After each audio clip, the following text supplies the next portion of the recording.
तर कुवेतमध्ये अडकलेल्या मुलाला मदत करा अशी विनंती अभिनेत्री विशाखा सुभेदार यांनी केलेली आहे। मुख्यमंत्री देवेंद्र फडणवीस आणि पंतप्रधान मोदींकडे त्यांनी ही विनंती केली आहे। मुख्यमंत्री कार्यालयाकडून सुद्धा मदतीचं आश्वासन दिलं गेलेलं आहे।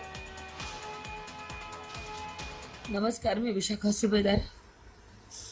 माझे महाराष्ट्राचे मुख्यमंत्री देवेंद्र फडणवीस साहेब आणि आपल्या देशाचे पंतप्रधान नरेंद्र मोदीजी यांना विनंती आहे। माझा मुलगा लंडनच्या प्रवासाला निघाला होता, पण कुवेतमध्ये त्याचं लेहोर असल्यामुळे त्याचं फ्लाईट तिथे उतरवण्यात आलं। पण गेले 4 दिवस एअर स्पेस नसल्यामुळे सगळ्या देशाला माहिती विमान रद्द केले आणि माझा मुलगा गेली 4 दिवस कुवेतमध्ये अडकला आहे आणि आता तिथली परिस्थिती गंभीर होत चालली। आपण बातम्यांमध्ये पाहतोय, तो स्वतः तिथे अनुभवतोय। अनेक ड्रोन हल्ले तिथे होत आहेत।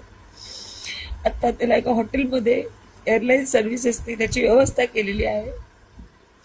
इंडियन एम्बेसी कुवेतमध्ये असलेले त्यांनी तिथे व्यवस्था केलेली आहे, परंतु आता त्यांना भारतात परत आणण्याची व्यवस्था करावी। तर या सगळ्या संदर्भात उपमुख्यमंत्री एकनाथ शिंदे यांनी नेमकं काय म्हटलेलं आहे बघूया। त्यांचा मुलगा कुवेतमध्ये आहे। 3-4 दिवसापासून तो लंडनला जात होता, परंतु हे सर्व युद्धजन्य परिस्थिती, युद्ध सुरू झालं आणि त्यामुळे तो तिथे कुवेतला अडकलेला आहे।